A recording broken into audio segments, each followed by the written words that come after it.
Hi there, I'm Angie Moreski here at the Consumer Warning Network Media Suite at the James Hoyer Law Firm. Spring is here, and that means a lot of folks are going to be getting their homes ready to put them up for sale. I want to talk to you about how doing a little extra prep work on the front end before you put it on the market can pay off big when it comes to how much somebody is willing to pay. Now, keep this in mind, not everything is worth the effort when it comes to return on your investment.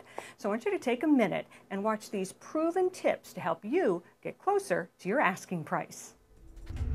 Every good showing starts with curb appeal. That means a tidy lawn and landscaping. First impressions count, and the same goes inside. This is a typical example. When you walk in, the front doors are freshly painted and you do have that first impression coming in. Vince Arcuri is a veteran real estate agent. He says you'd be surprised at the poor condition some sellers leave their homes in. Leaving a mess on the table, dirty dishes in the sink, or clutter on the counter. This is exactly what you don't want to do. I mean, hey, your house is for sale. You want it to look good. Randy Rentz is one of Arcuri's clients and took his advice to spruce things up before putting his home on the market. Painted the front door because that's the first impression. We stretched the carpet. We painted a bathroom that was chosen by one of my daughters as a very bright color. Improvements don't mean you have to spend a fortune. Adding new bathroom fixtures, doorknobs, even new ceiling fans are relatively inexpensive ways to add value and make a better impression.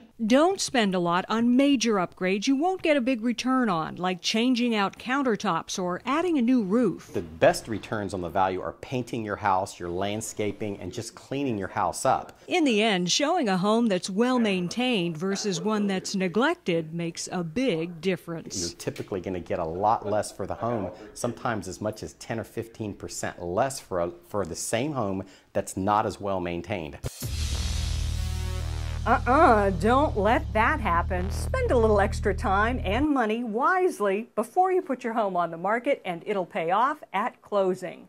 Okay, one more tip for you before I let you go. Some realtors actually recommend that you do a home inspection before you put your home on the market to take care of any issues and avoid hiccups. And it also sends a strong message that your home is well maintained. I'm Angie Moreski here at the Consumer Warning Network. Thanks so much for watching. We'll see you next time.